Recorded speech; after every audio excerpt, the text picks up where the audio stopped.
Ladies and gentlemen, the very word secrecy is repugnant in a free and open society, and we are, as a people, inherently and historically opposed to secret societies, to secret oaths, and to secret proceedings. For we are opposed around the world by a monolithic and ruthless conspiracy that relies primarily on covert means for expanding its sphere of influence, on infiltration instead of invasion, on subversion instead of elections, on intimidation instead of free choice. It is a system which has conscripted vast human and material resources into the building of a tightly knit, highly efficient machine that combines military, diplomatic, intelligence, economic, scientific, and political operations. Its preparations are concealed, not published. Its mistakes are buried, not headlined. Its dissenters are silenced, not praised. No expenditure is questioned, no secret is revealed. That is why the Athenian lawmaker Solon decreed it a crime for any citizen to shrink from controversy. I am asking your help in the tremendous task of informing and alerting the American people, confident that with your help, man will be what he was born to be, free and independent.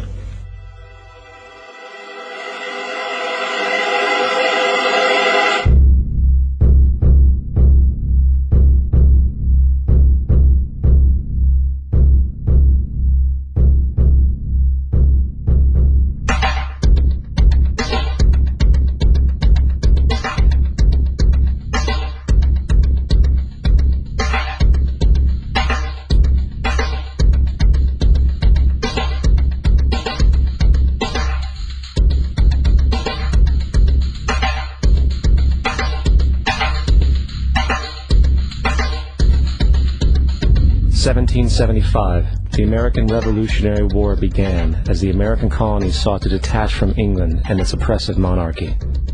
Though many reasons are cited for the revolution, one in particular sticks out as the prime cause: that King George III of England outlawed the interest-free, independent currency the colonies were producing and using for themselves, in turn forcing them to borrow money from the Central Bank of England at interest, immediately putting the colonies into debt. And, as Benjamin Franklin later wrote, the refusal of King George III to allow the colonies to operate an honest money system which freed the ordinary man from the clutches of the money manipulators was probably the prime cause of the revolution. In 1783, America won its independence from England. However, its battle against the central bank concept and the corrupt, greed-filled men associated with it had just begun. So what is a central bank? A central bank is an institution that produces the currency of an entire nation. Based on historical precedent, two specific powers are inherent in central banking practice: the control of interest rates and the control of the money supply, or inflation. The central bank does not simply supply a government's economy with money, it loans it to them at interest. Then, through the use of increasing and decreasing the supply of money, the central bank regulates the value of the currency being issued. It is critical to understand that the entire structure of this system can only produce one thing in the long run: debt. It doesn't take a lot of ingenuity to figure this scam out. For every single dollar produced by the central bank is loaned at interest. That means every single dollar produced is actually the dollar plus a certain percent of debt based on that dollar. And since the central bank has the monopoly over the production of the currency for the entire country, and they loan each dollar out with immediate debt attached to it, where does the money to pay for the debt come from? It can only come from the central bank again, which means the central bank has to perpetually increase its money supply to temporarily cover the outstanding debt created, which in turn, since that new money is loaned out at interest as well, creates even more debt. The end result of this system without fail is slavery, for it is impossible for the government and thus the public to ever come out of the self-generating debt.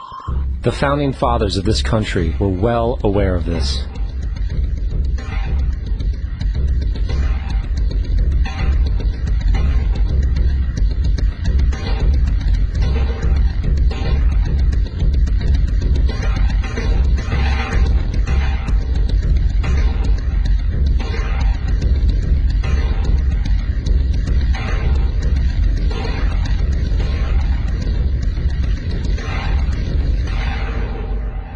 By the early 20th century, the U.S. had already implemented and removed a few central banking systems, which were swindled into place by ruthless banking interests. At this time, the dominant families in the banking and business world were the Rockefellers, the Morgans, the Warburgs, the Rothschilds. And in the early 1900s, they sought to push, once again, legislation to create another central bank. However, they knew the government and public were very weary of such an institution, so they needed to create an incident to affect public opinion. So, J.P. Morgan, publicly considered a financial luminary at the time, exploited his mass influence by publishing rumors that a prominent bank in New York was insolvent or bankrupt. Morgan knew this would cause mass hysteria, which would affect other banks as well. And it did. The public, in fear of losing their deposits, immediately began mass withdrawals. Consequently, the banks were forced to call in their loans, causing the recipients to sell their property, and thus a spiral of bankruptcies, repossessions, and turmoil emerged. Putting the pieces together a few years later, Frederick Allen of Life magazine wrote, "The Morgan interests took advantage to precipitate the panic, guiding it shrewdly as it progressed." Unaware of the fraud, the Panic of 1907 led to a congressional investigation headed by Senator Nelson Aldrich, who had intimate ties to the banking cartels and later became part of the Rockefeller family through marriage. The commission, led by Aldrich, recommended a central bank should be implemented so a panic like 1907 could never happen again. This was the spark the international bankers needed to initiate their plan. In 1910, a secret meeting was held at a J.P. Morgan estate on Jekyll Island off the coast of Georgia. It was there that the central banking bill called the Federal Reserve Act was written. This legislation was written by bankers, not lawmakers. This meeting was so secretive, so concealed from government and public knowledge that the 10 or so figures who attended disguised their names when en route to the island. After this bill was constructed, it was then handed over to their political frontman, Senator Nelson Aldrich, to push through Congress.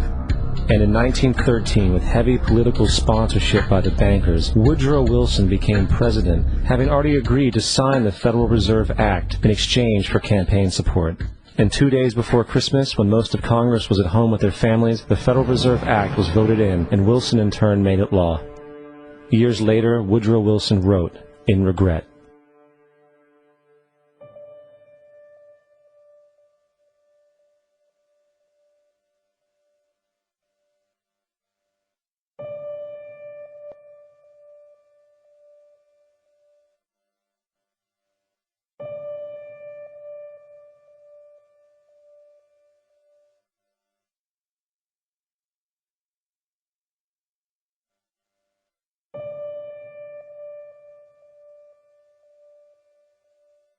Congressman Louis McFadden also expressed the truth after the passage of the bill. A world banking system was being set up here, a superstate controlled by international bankers, acting together to enslave the world for their own pleasure.